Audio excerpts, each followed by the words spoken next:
नमस्ते योजना है क्या और इसका संचालन का उद्देश्य क्या है इसका?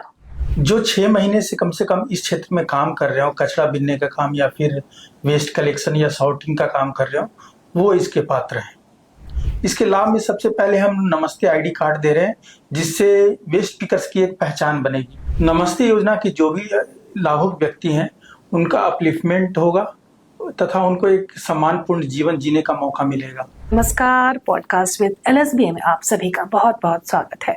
सामाजिक न्याय और अधिकारिता मंत्रालय द्वारा 2023 में शुरू हुए मशीनीकृत स्वच्छता पारिस्थितिकी तंत्र के लिए राष्ट्रीय कार्रवाई योजना यानी नमस्ते योजना के लिए 3 वर्ष पूरे होने के अवसर पर 14 जुलाई को तीसरा नमस्ते दिवस मनाया जा रहा है। नमस्ते योजना, जिसका पूरा नाम राष्ट्रीय यंत्रीकृत स्वच्छता पारिस्थितिकी तंत्र कार्य योजना है, यानी कि national action for mechanised sanitation ecosystem. Namaste योजना सामाजिक न्याय और अधिकारिता मंत्रालय तथा आवासन और शहरी कार्य मंत्रालय द्वारा संयुक्त रूप से चलाई जा रही है। बिहार में इस योजना को किस प्रकार और किन के लिए संचालित किया जाएगा, क्या लाभ मिलेंगे, कैसे और कहां आवेदन करना है, हमारे इन सभी सवालों का जवाब दे रहे हैं नमस्ते योजना के राज्य परियोजना प्रबंधक श्री संतोष कुमार जी। सर, इस पॉडकास्ट में आने के लिए आपका बहुत बहुत धन्यवाद। जी, बहुत बहुत धन्यवाद। एलएसबी के द्वारा मुझे बुलाया गया, मुझे आमंत्रित किया गया, इसके लिए एलएसबी को भी बहुत बहुत धन्यवाद। जैसा कि आप सभी जानते हैं कि हम ये तीसरा नमस्ते दिवस मना रहे हैं और ये 14 जुलाई को मनाया जाता है। सबसे पहला नमस्ते दिवस हम लोग 2023 को मनाए थे और ये 2026 को हम तीसरा नमस्ते दिवस मना रहे हैं। तो इसके लिए सारे एलएसबी टीम को सभी को बहुत बहुत धन्यवाद। सर, जैसा कि अभी आपने बताया कि हम ये तीसरा जो नमस्ते दिवस है मना रहे हैं, तो सर सबसे पहले मैं अपने जो पॉडकास्ट देख रहे हैं उनके लिए मैं ये जानना चाहूंगी कि ये नमस्ते योजना है क्या और इसका संचालन का उद्देश्य क्या है इसका? जी, नमस्ते योजना कुल 4 मंत्रालय के द्वारा मिलकर चलाया जा रहा है। Ministry of social justice, ministry of housing and urban affairs, ministry of Panchayati Raj और department of drinking water and sanitation. इन चारों ने मिलकर 2023 में ये योजना लॉन्च किया था। ये योजना शुरुआत में sewer and septic tank workers के लिए लॉन्च किया गया था। उसके बाद में इसको 2024 में वेस्ट पिकर्स के लिए लॉन्च किया गया। वेस्ट पिकर्स को लॉन्च करने के बाद फिर ये दूसरा साल है जो हम इसको डेडिकेट कर रहे हैं। सर, अभी आपने बताया कि नमस्ते योजना का हम इस वर्ष तीसरा साल मना रहे हैं, तो अब ये बताइए सर कि इस योजना के अंदर कौन कौन से लोग लाभान्वित होंगे? जी, नमस्ते योजना का लाभ सबसे पहले हमारे जो स्वच्छता कर्मी हैं उनको मिल सकता है। इसके अलावा जो रोड पे कचरा बीनने वाले लोग होते हैं, आपने देखा होगा, उनको मिल सकता है।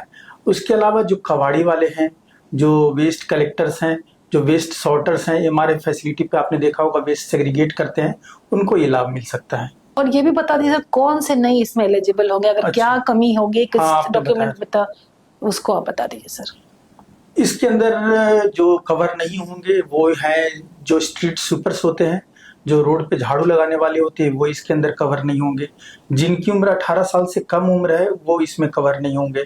या फिर एमआरएफ फैसिलिटी के जो ऑनर्स होते हैं, सुपरवाइजर्स होते हैं, वो इसमें कवर नहीं होंगे। तो इसके लिए लाभ पाने के लिए स्वच्छता कर्मियों या जो कबाड़ी वाले हैं उनकी क्या पात्रता होनी चाहिए, क्या उसका मानक रखा गया है? जो 6 महीने से कम इस क्षेत्र में काम कर रहे हो, कचरा बीनने का काम या फिर वेस्ट कलेक्शन या सॉर्टिंग का काम कर रहे हो, वो इसके पात्र हैं। इसका मतलब ये हो गया सर कि कम से कम आप कोई भी स्वच्छता कर्मी है या कबाड़ वाले हैं, वो इस कार्य में कम से कम आप 6 महीने तक वो कार्य से जुड़े रहे हों पिछले 6 महीने से, तभी आप इस लाभ योजना का ले पाने के आप पात्र होंगे। सर, अभी आपने बताया कि कौन कौन से लोग पात्र होंगे और कौन कौन से नहीं होंगे, लेकिन अब सर बताइए कि अगर किसी को लाभ लेना है इस योजना का और अपने को सशक्त बनाना है, तो उसको किस किस तरह के डॉक्यूमेंट्स जमा करने होंगे या सामने दिखाना होगा उनको? इस योजना के तहत बहुत सिंपल डॉक्यूमेंट्स दिखाना रहना जरूरी है। सबसे पहले ये आधार कार्ड आपका रहना जरूरी है। आधार कार्ड जो कि आपके मोबाइल फोन से कनेक्टेड है, बस उसी का रहना जरूरी है। इसके अलावा किसी और तरीके का हम लोग डॉक्यूमेंट्स नहीं मांग रहे हैं। सिर्फ आधार कार्ड होना चाहिए और उससे कनेक्टेड मोबाइल नंबर होना चाहिए, क्योंकि ई-केवाईसी किया जाएगा। ई-केवाईसी करने के लिए हमको कनेक्टेड मोबाइल नंबर की जरूरत पड़ेगी। बहुत इसको इजी बनाया गया इस प्रोसेस को, ताकि किसी भी स्वच्छता कर्मी को बहुत ज्यादा किसी हडल का सामना नहीं करना पड़े और बहुत आसानी से वो इस योजना का, नमस्ते योजना का लाभ लेने के वो पात्र बन सकें।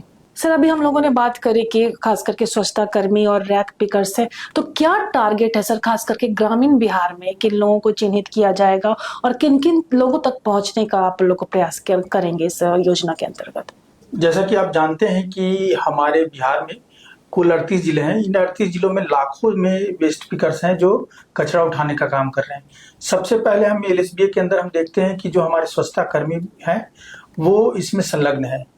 इसके अलावा बहुत बड़ी ऐसी संख्या है जो रोड पे कचरा उठाती हैं, कचरा बीनने का काम करते हैं, वो भी इसमें संलग्न है।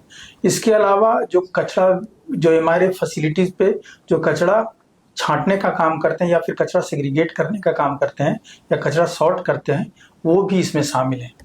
तो कहीं ना कहीं इस योजना के तहत सभी स्वच्छता कर्मियों को, रैक पिकर्स को, कचरा की छटाई करने वालों को, उनको सशक्त बनाने का और उनको एक सम्मानजनक जीवन देने का प्रयास इस योजना के तहत किया जा रहा है। तो सर, अब हम आपसे अगले सवाल ये जानना चाहेंगे इसका जवाब कि इसके योजना के तहत लाभ क्या क्या मिलने वाले हैं जिसके इनके जीवन में एक अच्छा सशक्तिकरण आएगा और एक सम्मानजनक जीवन जीने के ये लायक बन सकेंगे।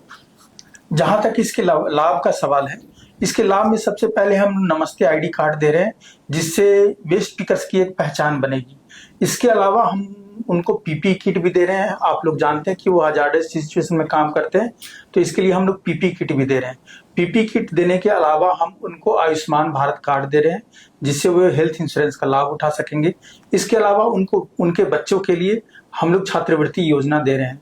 तथा एक और बहुत महत्वपूर्ण कार्य किया जा रहा है कि जो भी वेस्ट पिकर्स हैं उनका स्वयं सहायता समूह बनाया जाएगा और स्वयं सहायता समूह को एक DWCC दिया जाएगा जिससे वो अपनी आजीविका का साधन बढ़ा सकते हैं। DWCC यानी ड्राई वेस्ट कलेक्शन सेंटर्स। और अंततः मैं ये बताना चाहता हूँ कि उनको एक ई श्रम पोर्टल पे रजिस्टर करने का काम किया जाएगा और उनके स्किल अपग्रेडेशन ट्रेनिंग भी दी जाएगी। सर, हम लोग लगातार नमस्ते स्कीम पे बात कर रहे हैं, इससे होने वाले लाभों पर बात कर रहे हैं, क्या क्या योजना के तहत क्या क्या लाभ मिलेंगे स्वच्छता कर्मियों को, रैक पिकर्स को। तो ऐसे में जब इतने सारे लाभ मिलेंगे तो मैं ये जानना चाहती हूँ कि किस तरह का आप समझ रहे हैं, क्या सकारात्मक बदलाव आने वाला है इनके जीवन में? जहां तक जीवन में बदलाव का सवाल है, मैं ये बताना चाहता हूँ कि नमस्ते योजना के जरिए उनको एक आइडेंटिटी कार्ड दिया जाएगा। आइडेंटिटी कार्ड देने के बाद उनकी एक पहचान बनेगी। इसके अलावा मैंने बताया था आप लोगों को कि स्वयं सहायता समूह का भी वो हिस्सा बनेंगे। स्वयं सहायता समूह का हिस्सा बनेंगे तो उनकी कमाई बढ़िया बनेगी, उनकी आजीविका का संसाधन बढ़िया होगा। इसके अलावा सॉलिड वेस्ट मैनेजमेंट इकोसिस्टम में वो बहुत महत्वपूर्ण योगदान निभा रहे हैं। इस इकोसिस्टम में उनको एक पहचान बनाने का काम मिलेगा। नमस्ते योजना की जो भी लाभुक व्यक्ति हैं उनका अपलिफ्टमेंट होगा तथा उनको एक सम्मानपूर्ण जीवन जीने का मौका मिलेगा। इसके अलावा मैं ये बताना चाहता हूँ कि जो solid waste management value chain का इकोसिस्टम है उसमें इसके अहम योगदान को हम रिकॉग्नाइज करेंगे। इस योजना के जरिए जो भी वेस्ट पिकर्स हैं उनको सशक्त करना तथा उनको मजबूती प्रदान करना है। सर, तो लाभुकों को, स्वच्छता कर्मियों को या जो रैक पिकर्स हैं उनको इन सभी चीजों का लाभ लेने के लिए कहाँ संपर्क करना होगा? क्या कोई हेल्पलाइन नंबर भी है सर इसका? जी हाँ, इसका हेल्पलाइन नंबर भी है, लेकिन सबसे पहले मैं बता दूं कि एलएसबीए का जो कार्यालय है, ब्लॉक कार्यालय या जिला कार्यालय, वहां से भी संपर्क करके इसका लाभ लिया जा सकता है। तथा इसका एक हेल्पलाइन नंबर है 14473। इस पे भी कॉल करके नमस्ते योजना के विषय में जाना जा सकता है। सर, आपने हमारे इस पॉडकास्ट में आए और इतनी सारी जानकारी दी और कहीं ना कहीं हमारे स्वच्छता कर्मी और जो हमारे रैक पिकर्स हैं उनको बहुत इससे फायदा मिलेगा और आगे जाकर उस योजना का ये लाभ उठा पाएंगे। आपका इस जानकारी देने के लिए बहुत बहुत धन्यवाद। धन्यवाद, thank you so much madam. मैं एलएसबीए टीम को बहुत बहुत धन्यवाद देना चाहता हूँ कि वो नमस्ते स्कीम के ऊपर इस पॉडकास्ट के जरिए कई सारे लोग तक अपनी पहुंच बनाएंगे, जिससे लोग नमस्ते स्कीम के बारे में जान सकेंगे तथा उससे मिलने वाले लाभ के विषय में जान सकेंगे। तो एलएसबीए टीम को फिर से बहुत बहुत धन्यवाद। Thank you so much. Thank you sir. Sir, आपका हमारे इस पॉडकास्ट में आने के लिए बहुत बहुत धन्यवाद। तो हमने जाना कि नमस्ते योजना जो है सफाई कर्मियों के सम्मान, सुरक्षा और सशक्तिकरण पर केंद्रित है। नमस्ते योजना का उद्देश्य सीवर और सेप्टिक टैंकों की हाथ से सफाई की प्रथा को पूरी तरह समाप्त करना, मशीनीकृत सफाई को बढ़ावा देना तथा स्वच्छता कर्मियों की सुरक्षा, सम्मान और आजीविका को सशक्त बनाना है। National action for mechanised sanitation ecosystem एक सरकारी योजना है। इसमें कचरा बीनने वालों और सीवर एवं सेप्टिक टैंक श्रमिकों को चिन्हित करके और उन्हें व्यावसायिक पहचान पत्र, पीपीई किट, सामाजिक सुरक्षा, स्वास्थ्य बीमा और कौशल उन्नयन प्रशिक्षण प्रदान करके उन्हें एक सशक्त जीवन प्रदान करना है।